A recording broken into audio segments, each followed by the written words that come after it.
Hey everybody, PKFT1 here, and I have to apologize. I know it's been a while since I put out a video. I've been busy with all sorts of things behind the scenes, and just work and school and all that, so I want to apologize, but I do have a new video for you guys today, and I wanted to focus today on the Shin Megami Tensei 3 Nocturne HD Remaster, which came out, I think it came out in May or June. Either way, I got it fairly recently, just a few weeks ago, and those of you who may follow me might know that a while back I tried, back in, I think it was last July, I tried to jump into SMT 4 and found that it was kind of difficult at the beginning to actually start. I mean, I was getting killed by every random encounter. And it was quite difficult, so I thought, okay, well, maybe I'll wait for Nocturne, because I know that's kind of the universally beloved SMT game. So I finally got a chance to pick it up, and I want to talk to you guys from a newcomer's perspective for the SMT series, and if this is a good starting point or not, particularly if you already have played the Persona series, or you've played one of the entries in that series, because that's where I come from, and I figure there's going to be a lot of people who are going to become very interested in SMT once 5 comes out. So I wanted to talk about my experience with SMT Nocturne thus far. So the first thing you might hear all the time is that Nocturne is a really brutal game, and I think that is true to a point. I don't know how much things have been changed from the original to the remaster. I am playing on normal. I want to be upfront with that. And I'm also, occasionally checking a guide. So I'm not going into this blind. I just want to make that completely clear up front. Some people might think that's cheating, or some people might think it's not the true SMT experience. But I figured I'd heard so much about this game being difficult that I thought that a guide would probably help me here and there.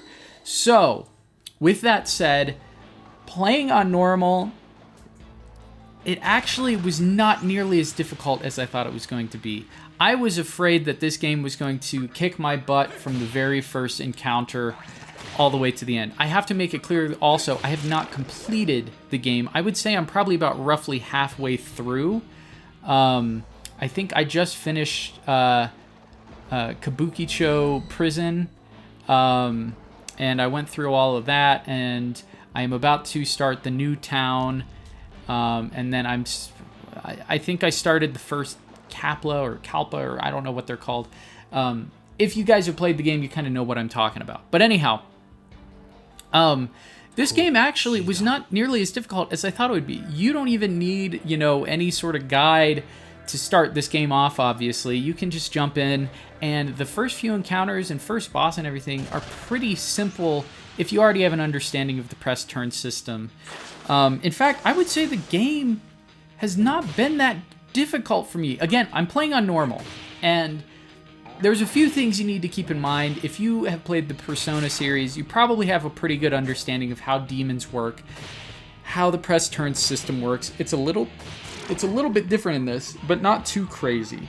However, I thought that it was going to be unforgiving in terms of how much it would let you save, and traveling through dungeons, how sparse the save points would be, but they actually are more frequent than I thought they would be. So I wouldn't be too worried about getting stuck early on. Now, there are some bosses that you will encounter in the early game that people think are notoriously hard, but I've only died once thus far in my entire playthrough, and again, I'm consulting a guide here and there, so I am getting tips. So I think that is a good idea. If you really are struggling, there's no shame in taking a look at a guide just to get an idea of maybe what you should do.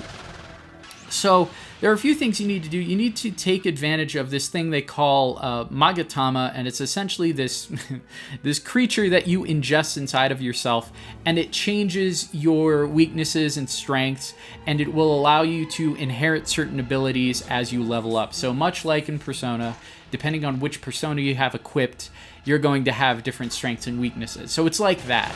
However, of course, you don't have party members who have personas in this. In this case, you are collecting demons. So you, much like in Persona, you collect personas. It's essentially the same thing. You go around and you collect demons. However, it is a little more finicky. There isn't going to be a particular personality set that is going to get you a certain type of demon every single time.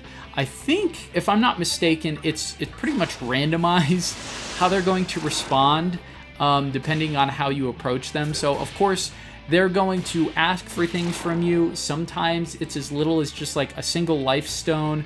Sometimes they'll actually start asking for more valuable items. They'll always ask for money, maka, and depending on how much you want to give to them, they may allow themselves to join you and ask a question, or they're going to run away with what you give them. As you get further in the game, it feels more inconsequential how much you actually give them, because you're just able to get so much. Another thing that I'm surprised by is, in Persona, that there's a lot of SP items, especially that you want to try to collect in base Persona 5. SP can sometimes be a little bit difficult to come across, but there's actually a vendor fairly early on in the game at Nocturne that you can just buy a bunch of MP items from for a pretty cheap price. I mean, I have about 86,000 maka now, and this MP item only costs about 600 maka, so I can just stock up on them, and I'm not really concerned about running out of maka. Plus, you have abilities that you can get for your demons that allows you to replenish maka as you walk. So, if you're optimizing your demons for specific uses, you're not going to have as difficult of a time as you may if you just are collecting as many demons as you can. You're not really taking advantage of the fusion mechanic, but we'll get to that later. So with Magatama, I'm sorry I got off subject, you're able to control what kind of strengths and weaknesses you have, which really comes in handy if you go into a boss fight. I would recommend, saving if you can, particularly before a boss fight. Usually you'll get a prompt as you go to a door, and I think this is a nice little warning. They'll tell you, like, hey, you feel a strong presence beyond this door. Are you sure you want to enter? And in that case, you might want to take some time to prepare, save if there's something nearby. If you want to risk it, you can just go straight in. But you're probably going to figure out what their weakness or strength is as you enter into the battle, and you can get an idea of what they are. So if you die, you can come back and say, okay, let me switch up what demons I have in my party and what Magatama I equip.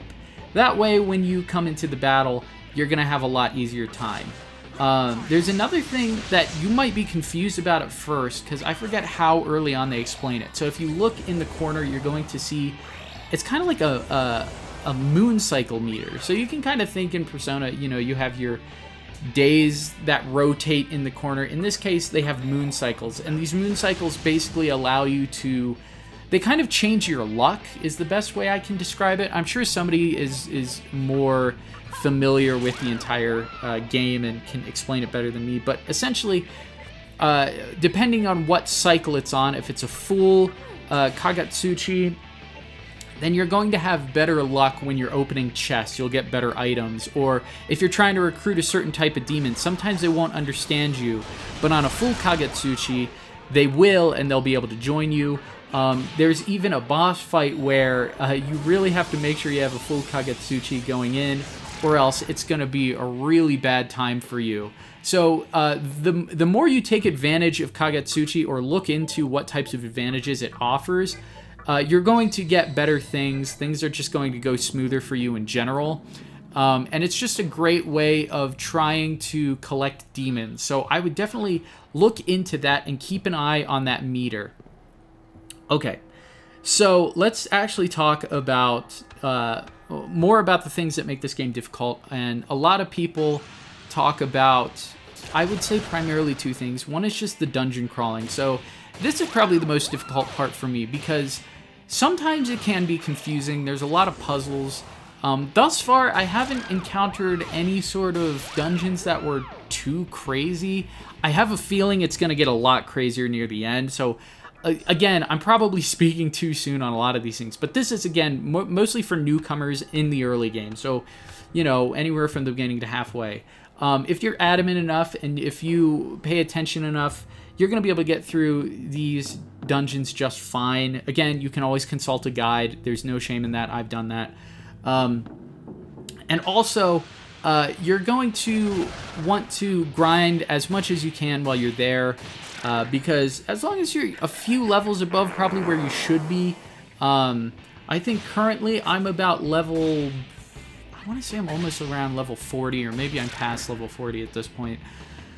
And whatever my base level was going into a new area was usually fine. I didn't have to spend too much time grinding up. I think I maybe grinded up 3 levels in one area, and that was plenty for me to get through the next few areas.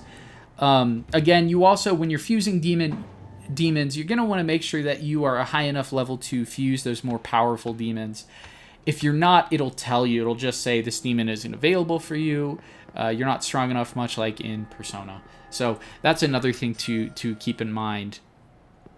And so when you encounter these random encounters and boss fights and demons, there's obviously going to be a slew of different levels you're going to encounter. So you're going to really want to take advantage of buffs and debuffs. If you're not doing that in Persona already, there's all sorts of buffs and debuffs, and I would say what you really want to focus on when you're going into these battles is anything that has to do with evasion and hit rate. As you know, the press turn system, you're really trying to get as many turns as you can out of it, and in this game, the enemies you fight are really going to try to take advantage of that too. So one thing you have to keep in mind with Nocturne is when you miss an enemy, your next person in line is going to miss their turn due to you missing. So missing, it can really create this domino effect if you're not careful. But it's the same with your enemy as well. So if they're missing, then their next person is going to lose their turn, and then it will continue to build up so long as you're able to dodge their moves. So that's why evasion rates, doing anything that can increase that, is a really great way to build up your amount of turns that you can use against your enemy. So I would recommend looking into Sukukaga, which I believe raises your own evasion rate as well as hit rate. And then if you can cast something like Fog Breath, which I believe is not in any of the other SMT games beyond Nocturne, because a lot of people I think it's overpowered. That basically, I think it like greatly reduces, or maybe it just regularly reduces their ability to hit you, which means they'll miss more. So you can cast that on them, which debuffs them, and then you can use Sukukaga as a buff for yourself. And you can stack that up to 4 times, I believe. And it'll reach a certain point where you can't go any higher. But once you're at that point, it becomes very difficult for them to hit you, period. And it also increases the amount of times and speed at which you're able to attack them. And that's basically gotten me through every single fight in this entire game thus far, just because I'm like, okay, well, if we're going to really focus on, taking advantage of the press turn system, this is probably the best way to do it. Not to mention, you can add in weaknesses. You hit their weakness, you get another turn. You get a critical, you get another turn, which of course is in Persona. So really focusing on those buffs and debuffs. You got to also remember that there are spells where if they have a debuff cast on them, they can make that go away. And I'm not sure if they can nullify buffs on yourself or not. If they can, I may have not encountered it yet. But with those buffs and debuffs, that's really all I've needed, aside from having somebody who can take advantage of the boss's weakness. And I've been fine. Everybody talks about the Matador fight, right, being incredibly difficult. If you have Fog Breath and Sukukaga and appropriate enough demons equipped that are going to be able to absorb his types of moves or whatever, you're gonna have no problem getting through that.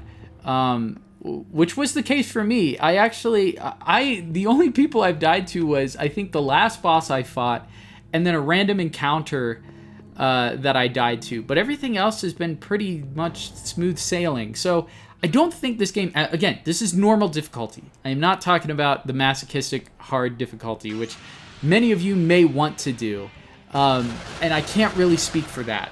But again, I figured most people would probably want to try normal first just to get a hang of it. So if that's the case, those recommendations have gotten me really far. So you want to, again, maximize your turns, and you will see a lot of progress if you can just take advantage of those buffs and debuffs.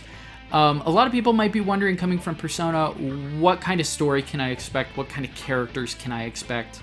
And I would say not much. If you really enjoy Persona for the social aspects, I don't know how much you're going to be getting out of this game. While there are characters that you're going to encounter and fun little interactions with demons, you're not going to come across anything that's particularly deep. I mean, you're in this post-apocalyptic world, right? So you're not really going to be building truly deep bonds with these people. It's not like you're hanging out with your friends. I mean, this is a very true-to-form dungeon crawler combat experience. So if you are not into that in the Persona series, you're probably not going to really care for SMT that much. However, if you can get into like the demon collection side of it, you might have fun. Now, that's not to say that the story is completely irrelevant, because depending on what your decisions are, you're going to get a different ending. Now, I haven't seen any of those endings up to this point. I know there's a few. I know there's a true demon ending. I don't know what any of that entails. But it is fascinating as I've moved along in the story. There have been a few moments that I thought were really fun. I won't say the name of this character. I don't know if anybody cares. I don't even know if I remember the name. But there was a point where I went to this city and, you know, I got caught in this arena and I had to fight these demons. And then they presented me to the king demon. And you could choose whether you wanted to, like, swear an oath to serve him or if you weren't going to. And that was probably the most interesting part of the story to me, because it felt like, you know, you're seeing these different factions of demons all around Tokyo. And it's a lot of fun to see, like, basically a demonic version of a gang war. And you kind of get caught in the middle of it. And you have a few friends from high school that also survived this apocalypse, who are going around and kind of doing their own shady things. And so everybody's getting caught up in their own weird cults. And you're basically trying to break through that. Or maybe you join it yourself. It really depends on your own decisions. So that's definitely been the most interesting aspect. And I would say the voice acting for the most part has been pretty good. I've enjoyed it. Again, there's not a whole lot of dialogue, but it's interesting enough to keep me invested, I think. But it's nothing that crazy. It's more for, again, the combat, the dungeon crawling, the demon collecting, that I've really found the game to be the most engaging. So, again, you might wonder, okay, what's different about this than Persona then? And if I'm not mistaken, I believe there's more variety of demons. Moves are going to be a little bit different. Fusion, as far as I know, Fusion has been pretty similar. There is one aspect I really enjoy that I think is only in the remaster, that is not in the original version of Nocturne. And that's the fact that when you fuse two of your demons together, you now have the option to choose which moves you want to carry over to the new demon that you fuse. Which I believe it was completely randomized in the original game. And I've seen that a lot of people say that just saved you hours and hours of just resetting your game and retrying to fuse, because you get so desperate, I guess, to maximize the capabilities of your demons. But that, I think, cuts out a lot of the fat and just allows you to quickly and easily create pretty well-built demons.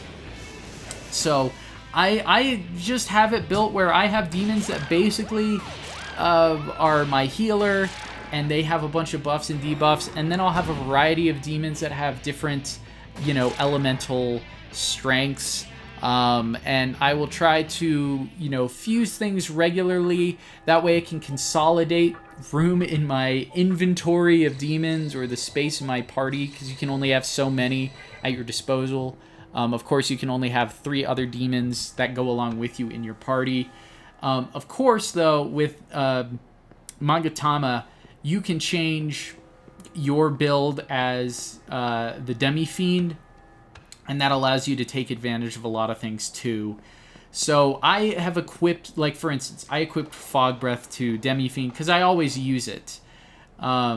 But you also want to be careful, of course, because you don't want to run out of your MP. If you're always using MP in every battle, you might have a bit of a tough time, but items aren't that difficult to come across, so I wouldn't worry too much about it. Also, money comes the more you play and grind, the less you'll need to buy stuff, so you'll build up a pretty good amount of money. So there are points in dungeons where it's nice to have certain abilities.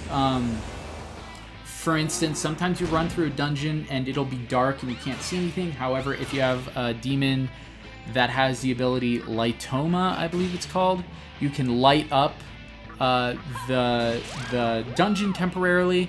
Usually gives you quite a bit of time to run around with light so you can actually see what's in front of you. Makes it easier for dungeon crawling.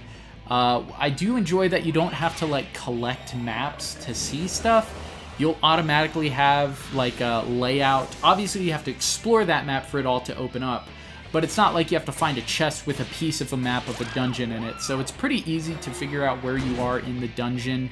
Sometimes it can be a little confusing with different floors and everything if you're up or down or wherever, but it's not too crazy, especially if you consult a guide here and there. So I would say the best part about exploring these worlds is the fact that there are demons that are littered throughout, enemies and friends. So you'll be running around some area and you'll just see some big old demon standing there and you just talk to it like it's any other NPC. And to have that variance in, you know, the personalities of demons and types of demons, they're not just fodder that you use to grind. The fact that they're actual NPCs makes the world a little more lively. However, it can be quite empty at times when you're walking around what feels like a really empty just hallway. You're going to feel like a lot of these areas are just hallway mazes, which again is not too far from the Persona PS2 games. But I will say that this game visually, for a PS2 game, holds up decently well. While sometimes it feels like it's not particularly creative in how you explore places, it at least has a fun visual aesthetic in certain areas. Sometimes they'll do really cool color schemes, or they'll do really cool things with the lighting. I really like the designs. Of course, I believe it's Kaneko did the character designs. You're not going to have that Soejima art style that you might be used to with Persona. It's definitely going to have a darker tone to it. Another thing is the music in general is pretty ambient when you're actually running around the world. But much like in Persona, when you get into battles, the music might change a bit. You know, Persona 4, you have that kind of fun poppy sound when you enter battles. But in this case, you're going to have a much more heavy metal sound, but it's going to suffer from the high levels of compression that has been applied to the music. And it's weird because you'll be running around the overworld or whatever, and the music will sound fine, but when you enter into these battles, you're going to get this really heavily compressed song where you can barely understand like what the singer is even saying, and it just sounds like it's coming out of a cell phone. So that is definitely something that would dock points off this game for me, and it's not necessarily the original's fault.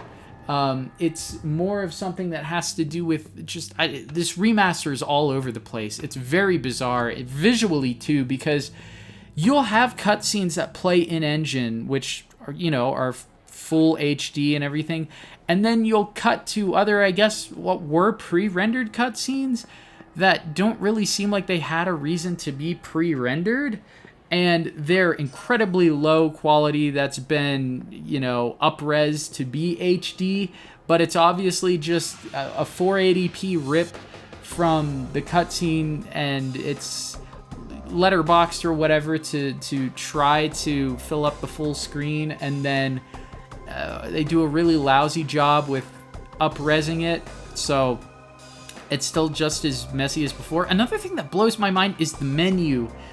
I assume the menu is from the original PS2 game because it's just... the resolution is so low.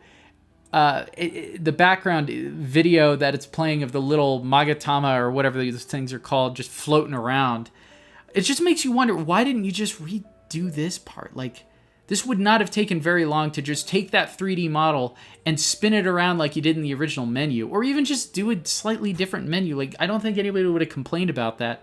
It's just weird that the things that they kept, and then the things that they, went to the effort of up-resing. So it's just very bizarre to me.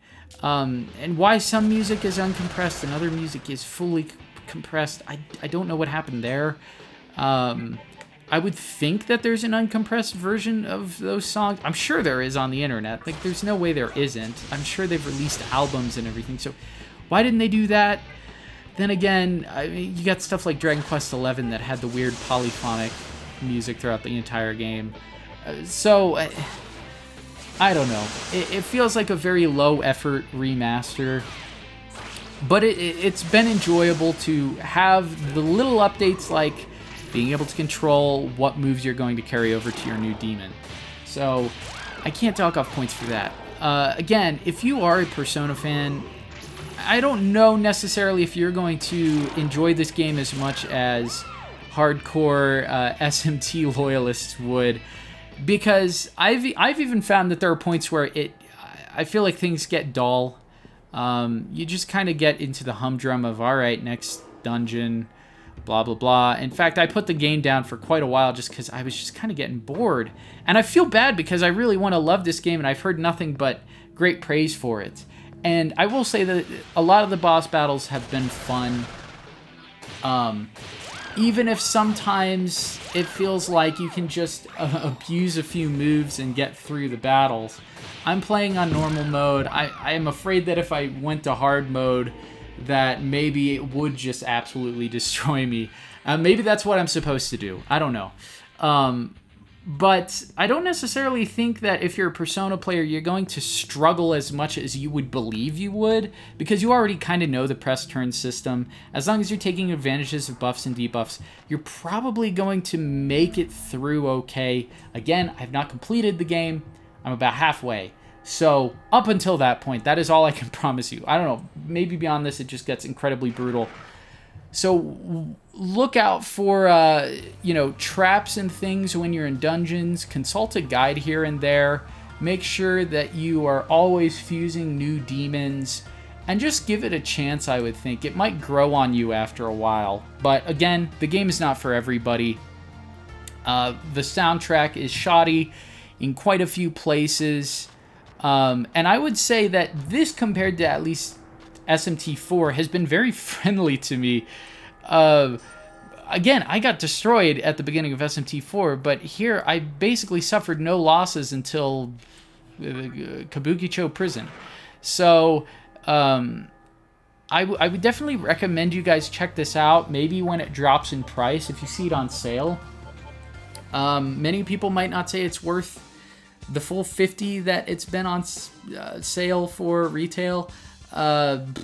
But if you really are interested in checking out SMT5, this is probably a good place to start. Probably the best place to start if you don't have a 3DS or anything. I believe it's available on Steam, Switch, PS4. From what I hear, it runs at least pretty consistently on PS4 and Switch. I can't really speak for Steam. But you're not really going to lose any sort of performance value playing on Switch. And I kind of wish I got it on Switch rather than PS4. But overall, I have had fun with this game. It's been a fun place to start. I love the atmosphere of these games. While I may not be as crazy about like the story and feel that sometimes it can move a little slow, I think it's a good entry point. So with that said, I hope you guys get a chance to check this game out. and I'd love to hear what you guys think of it. I hope I haven't upset any hardcore SMT fans. But I will definitely try to get back to you guys later with a full review when I finish the game. I just wanted to kind of get some basic thoughts out there. I apologize if I rambled. I had a few notes written down, but I just kind of wanted to tell you what I was thinking about. So that's going to do it for now. I hope to have more exciting videos for you guys soon. I have been working on some stuff behind the scenes. I promise. I know it doesn't look like I have, but I will speak to you guys again soon.